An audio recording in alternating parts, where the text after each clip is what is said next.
Bem-vindos a mais um podcast oficial da FENA Minas 2026, o último do primeiro dia, mas continue acompanhando as nossas redes sociais, o nosso canal, e fique por dentro de tudo que está acontecendo dentro deste grande evento.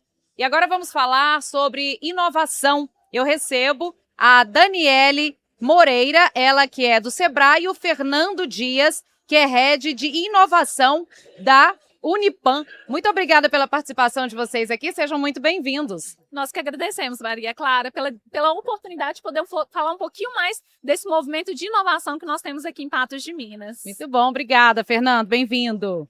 O prazer é todo meu de estar aqui, né? Muito obrigado pela oportunidade de trazer um pouquinho mais sobre o nosso ecossistema e falar desse movimento de inovação que hoje tomou conta do mundo, não somente Patos de Minas, é claro. Com certeza. E aí a gente vai falar do Patos Valley, que é esse movimento, esse ecossistema de inovação. O que seria isso? Fernando, explica para a gente como que vocês têm trabalhado, né? E impulsionando a inovação aqui em Patos e região. Patos Valley é um movimento muito maior do que simplesmente o Sebrae e o Unipan. É um movimento onde nós temos diversos atores, o que nós costumamos chamar de uma quádruplice hélice, né? Onde nós temos a sociedade civil organizada, onde nós temos instituições de ensino, onde nós temos o governo, de uma forma geral, as prefeituras, as associações e os empresários, as grandes empresas, o setor privado, todo mundo unido, para promover esse movimento de inovação realmente de forma eficiente. Sempre buscando o quê? Geração de novos negócios. Certo. E o Sebrae entra nesse trabalho também, né? Essa participação de vocês. Exatamente. Eu falo que são vários atores envolvidos, como o Fernandinho trouxe, né? O movimento dos atores. O ecossistema, ele é um movimento de inovação que nós temos aqui em Patos de Minas, com o intuito de justamente a gente poder fomentar a inovação com o propósito de gerar, claro, empresas, startups, gerar negócios aqui, vai muito além disso, né? Nós trazemos capacitação, nós temos uma metodologia hoje do Sebrae, que é um agente local que acompanha o ecossistema para ajudar metodologicamente falando na formação desse ecossistema, e vale lembrar que já são anos de atuação que nós temos aqui de inovação, e não só de inovação, mas também da educação empreendedora que permeia também nessas ações. Bacana. Como vocês estavam dizendo, né? A inovação está em todo lugar, não é uma coisa de agora, né? Já vem sendo falada, e principalmente dentro do agronegócio. Eu acho que não tem como falar. Estamos numa feira de agronegócio, que é um setor muito forte aqui na nossa região. Como vocês têm trabalhado isso dentro desse setor? Enquanto setor de educação, enquanto instituição de ensino superior, a gente trabalha isso sob diferentes verticais. Então, nós trabalhamos desde educação de base, que é o que nós chamamos de educação empreendedora e cooperativista, levando essas competências, esse comportamento empreendedor para as escolas, para os alunos, para que eles possam evoluir ao longo da sua vida acadêmica, desenvolvendo essas habilidades, para quando atingirem a adolescência e a maturidade, possam aplicar essas habilidades diretamente no mercado, mas, acima de tudo, com a pesquisa aplicada. Né? Nós estamos aqui no berço do agro e, ao mesmo tempo, nós temos instituições de ensino que trabalham com pesquisa aplicada para o agro. E aí é onde a inovação se transforma em empreendedorismo. Você transformar aquilo que muitas vezes acaba se tornando simplesmente um artigo, um paper, uma tecnologia de bancada desenvolvida nos nossos laboratórios em um produto que realmente possa resolver uma dor de mercado que atenda a uma comunidade, a um segmento de cliente de forma muito mais ampla e resolutiva. Então, o nosso papel ele começa na base e vai realmente até a geração de novos produtos para o mercado. Não só do agro de uma forma geral, mas principalmente do agro, porque é forte, a vertical, né? Forte da nossa região. Mas bacana essa questão da educação, das habilidades. A gente sabe que a educação está passando uma fase de transformação, né? Porque com a inteligência artificial, com todas essas... A gente não sabe nem como vão ser as profissões do futuro, a gente não sabe nem como é que essas crianças vão se adaptar, né? Então, desenvolver essas habilidades que envolvem empreendedorismo, envolve liderança, envolve educação financeira, enfim, toda essa bagagem é importante para o futuro, né? E vale destacar que hoje, por exemplo, aqui em Patos de Minas, nós temos o Comitê Gestor da Educação Empreendedora, que faz parte de 5 entidades, né, Sebrae, Unipan. Nós temos a Secretaria Municipal de Educação, a Superintendência e também o próprio Cicobi Credicopa, que é participante, que nós acreditamos muito nisso, né, no futuro da educação empreendedora. É muito e importante. cooperativista. Com certeza. Isso é muito legal. Algo que você trouxe, isso, né, no último Fórum Econômico Mundial, né, foi algo bastante debatido. Quais serão as habilidades e as competências inerentes ao profissional do futuro, né? Fala-se muito nisso hoje. E perpassa muito por isso, por criatividade, por comunicação, protagonismo, comunicação, resiliência, antifragilidade, né? Essa coisa do pensamento crítico e reflexivo. Daí realmente a importância de nós trabalharmos isso na base, né? A gente sempre brinca, né? A base precisa de vir forte, vir né? forte, exatamente. Para que esse movimento ele se torne exponencial e ao mesmo tempo se perpetue realmente. E o que vai ser necessário, mesmo com o IA, mesmo com toda essa revolução, são habilidades que elas sempre vão estar em voga, né? Apesar de todas as tecnologias, eu acho que tecnologia é apenas um meio.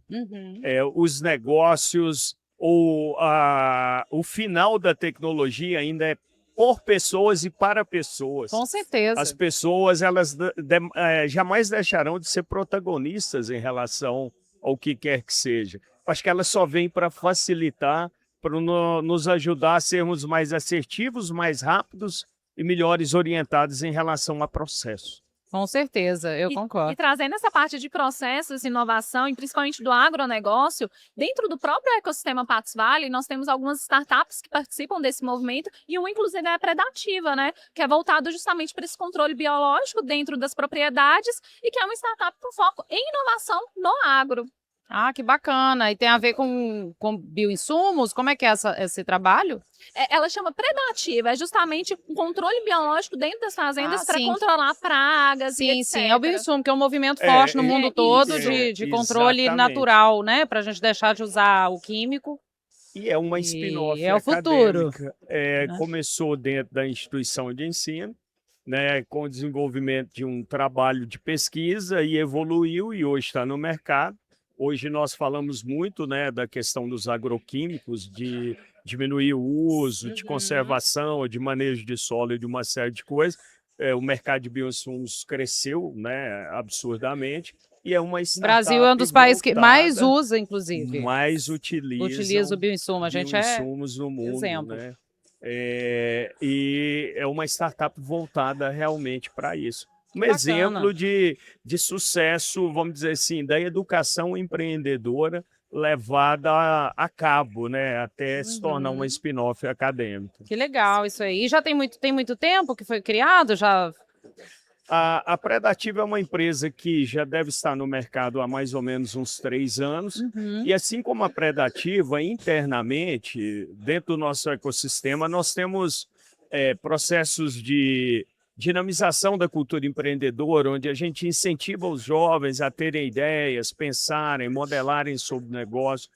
Posteriormente, processo de pré-aceleração e aceleração de ideias, que é onde nós fazemos o que a gente chama de matchmaker com o mercado, com o segmento de cliente, com a proposta de valor, para analisar se aquilo realmente faz sentido com o mercado, para finalmente nós termos spin-offs ou nós termos empresas como a Predativa dentro de um processo que a gente chama de um processo de incubação, de geração de empresas, onde visa escalar e levar essas empresas para o mercado. Então, assim como a Predativa, nós temos vários exemplos disso, onde o ecossistema como um todo se incumbe de operacionalizar esses processos e escalar a geração de novos modelos de negócio.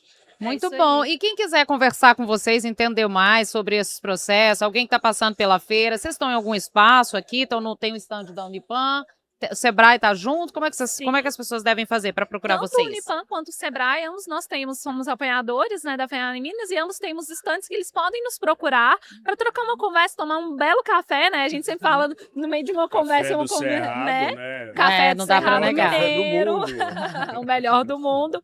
E é muito bacana porque por meio de uma conversa eles podem compreender melhor o que é o ecossistema e quem sabe participar conosco. O ecossistema está aberto, nós precisamos de atores mesmo envolvidos nessa causa da inovação. Nós temos toda uma jornada, assim como o Fernandinho trouxe, de capacitação, uma trilha que traz a pré-aceleração, a aceleração. Nós temos uma incubadora dentro do Unipan que cuida de todo esse papel para que quem queira, né, se empreender, quem queira criar uma startup ou queira participar do movimento, está aberto para conhecer um pouquinho o ecossistema. Pode me procurar, pode procurar o Fernandinho. A gente vai estar até sexta-feira aqui na feira, participando o dia todo. E o interessante também é que pode procurar a Ellen, que é a nossa agente local de inovação também, que ela também está disponível para explicar, apresentar o Patos Vale, explicar o que é esse movimento que nós temos aqui em Patos de Minas. Muito bom, que às vezes a pessoa já vem com alguma ideia formada, tem algum projeto, quer tirar uma dúvida. O momento é esse, né, gente? Tomar um cafezinho, conversar. Exato. Eu acho que a feira tem essa importância. E de maneira geral, assim, qual a importância da gente ter esse evento,